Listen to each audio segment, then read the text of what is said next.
समारम्भां रामानन्दाय मध्यमाम् अस्मदाचार्यपर्यन्तां वन्दे गुरुपरम्पराम् वन्दे गुरुपरम्पराम् वाञ्छाकल्पतरुभ्यश्च कृपा सिन्धुभ्य एव च पतितानां पावनेभ्यो श्रीवैष्णवेभ्यो नमो नमः। प्रह्लादनारदपराशर पुण्डरीका व्यासाम्बरीश शुकशौनकभीष्मदाल्भ्यां रुक्माङ्गदार्जुनवसिष्ठविभीषणादीन् पुण्यानिमां परमभागवतान् नमामि। भक्तिभक्तभगवन्तगुरु चतुर्नाम वपुएक इनके पद विंदन किए नाशत विघ्न अनेक। गुरुवे सर्वलोकानां विषजे भवरोगिणां निधये सर्वविद्यानां श्रीदक्षिणामूर्तये नमः। इस कलिकाल में संसार में सबसे बड़ा रोग है भवरोग। भवरोग अर्थात लोकेष्णा, पुत्रेष्णा, वित्तृष्णा, ये 3 इष्णाएँ हैं। इष्णाओं से ग्रसित रोग है जो कभी समाप्त ही नहीं हो रहा है। कभी संसार के लिए, अगर जिसके पास संतान नहीं है तो संतान के लिए दुखी है, कई प्रकार से प्रयोग कर रहा है, कई प्रकार से विधि विधान से कुछ कर रहा है। लोकेष्णा, पुत्रेष्णा की इष्णा में ग्रसित है। जिसको पुत्रेष्णा इत्यादि, वैसे तो ये इष्णा खत्म हो ही नहीं रही है, पूरी उम्र गुजर जा रही है, ख़त्म नहीं हो रही है। दादा दादी माँ बाप को धक्का निकाल के वृद्धाश्रम में भेज देने, आजकल वृद्धाश्रम भी खुलने लग गए हैं। अब आप देख रहे हैं ना, वृद्धाश्रम खुल रहे हैं, जिनकी आवश्यकता ही नहीं थी, भारत में भी वो बन रहे हैं, उनमें भी भेज देने, फिर भी अपने वहाँ पुत्रों से आसक्ति नहीं हो, भवरोग नहीं मिट रहा। उसके बाद वित्तेष्णा, ऐसे ही जो पुत्र इत्यादि से वो जो माँ बाप का रोग था वो पुत्रों में आ गया।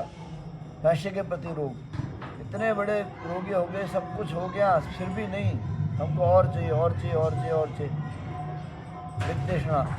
और फिर ये दोनों के बाद जो सबसे बड़ा आजकल साधु संत समाज सब पूरा संपूर्ण विश्व से ग्रसित है, लोकेष्णा।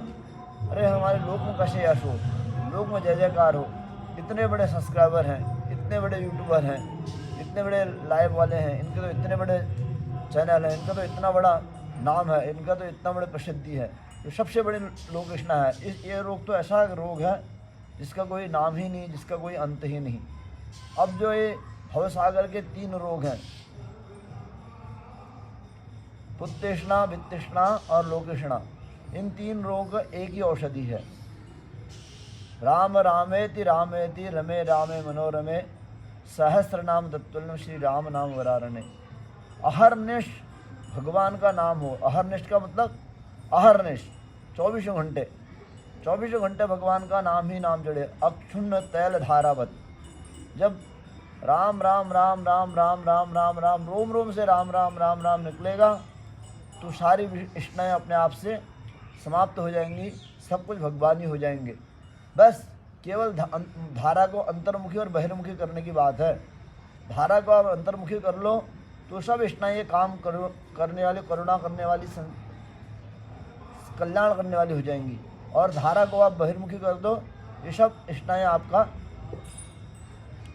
साधन में विक्षिप्त करने वाले हो जाएंगी। तो सब राम राम राम राम राम राम, खूब राम नाम का जप करो। भगवान के नाम, रूप, लीला, धाम, ये 4 चीज़ें, ये 4 चीज़ों से चित्त में धारणा, ध्यान, समाधि का प्रयोग करो। योग का प्रयोग करो। योग भी इसमें ही है, योगश्चित्तवृत्ति नाम निरोधः। भगवान नाम में ही योग है, उससे अतिरिक्त कोई योग नहीं है। कलयुग में तो भगवान नाम की इतनी महिमा बताई, इतनी महिमा बताई कि क्या कहा जाए। भगवान नाम से हरे नाम हरे नाम केवलम, भागवत जी में कहा कलयुग में केवल और केवल हरि का नाम ही कल्याण करने वाला है। और नाम सद्गुरु से दीक्षा आवश्यक है। हम पहले पूर्व में वीडियो में बोल चुके हैं, पूर्व के वीडियो में आप देख लें। हमारे पीपा धाम यूट्यूब चैनल पर भी गुरुदेव बोले हैं दीक्षा के बारे में, आप दीक्षा की विधि वहाँ से सुन लें। बिना गुरुमुखी दीक्षा हुए लिए आप जब कर रहे हैं तो वो कल्याण अवश्य करेगा। ऐसा नहीं कि राम नाम लिया तो व्यर्थ जाएगा। अग्नि जल गई तो अग्नि जलने के बाद कार्य तो करेगी ही, परंतु उस अग्नि को एक सकुशल कार्यकर्ता जलाएगा तो कार्य जैसे होना है वैसे होगा। या आप करंट जहाँ से जैसे जिसको पहुँचना चाहिए वैसे पहुँचेगा। उदाहरण के लिए विद्युत। तो गुरु से उस नाम को ले, गुरु फिर आपका देखेंगे नाम नक्षत्र गुण जाति धर्म वर्ण कर्म अनुसार आपके लिए कौन सा उपयुक्त होता है, वह नाम अक्षर आपको प्रदान करते हैं। वह बीजाक्षर हो चाहे कुछ भी हो। तो इसलिए दीक्षा का बड़ा विचार है। तो इस पर विस्तार से कभी हम फिर वीडियो बनाएंगे। अभी तो केवल हमारा कहने का इतना ही अभिप्राय है। भगवान का नाम जो है, नाम रूप लीला धाम, चारों चीज़ में प्रयोग होना चाहिए। प्रेम होना चाहिए, इतना प्रेम होना चाहिए, इतना प्रेम होना चाहिए, अगाढ़ प्रेम होना चाहिए कि हम उसमें ही निरंतर लगे हैं। भगवान का नाम ही जप रहे हैं, भगवान के रूप में ही हैं, भगवान की लीलाओं का वर्णन कर रहे हैं और भगवान के धामों का चिंतन कर रहे हैं। भगवान ने कब कहाँ क्या किया, ऐसा अगर आपका चिंतन सतत निरंतर हो गया तो आप तीनों तृष्णाओं से बच जाएंगे। लोक तृष्णा से, पुत्र तृष्णा से और वित्त तृष्णा से। ये आप इनसे जितना दूर भागेंगे ना, ये आपके पीछे आते जाएंगी। इसलिए किसी से भागना नहीं, किसी से लिपटना नहीं, वह अपना सम रह के समसिद्धो योग समत्वम योग उच्यते। योग की परिभाषा कही समत्वम योग उच्यते। समत्व में स्थिर होकर योग को धारण करो। योगश्चित्तवृत्ति नाम निरोधः समत्वम योग उच्यते योगः कर्मसु कौशलम। ये सब वाक्य योग के लिए भगवत गीता में, पतंजलि योग सूत्रों में, हिरण्य संहिता में, शिव संहिता में कहे गए हैं। तो योग अंतर्मुख धाराओं को अंतर्मुखी करने का नाम योग है। चित्तवृत्तियों का विरोध करने का नाम, चित्तवृत्तियों का निरोध करने का, एकदम चित्तवृत्तियाँ शांत हो जाए, केवल राम नाम राम नाम राम नाम राम नाम ही शब्द चले, वह योग है। तो आज का वीडियो केवल और केवल भगवान के नाम पर था और नाम से बढ़कर इस कलिकाल में कुछ नहीं है। तो सब लोग बोलेंगे जय जय श्री सीताराम, जयतु भारतम, जयतु संस्कृतम, नमो नमः सर्वेभ्यः, पुनर्मिलामः।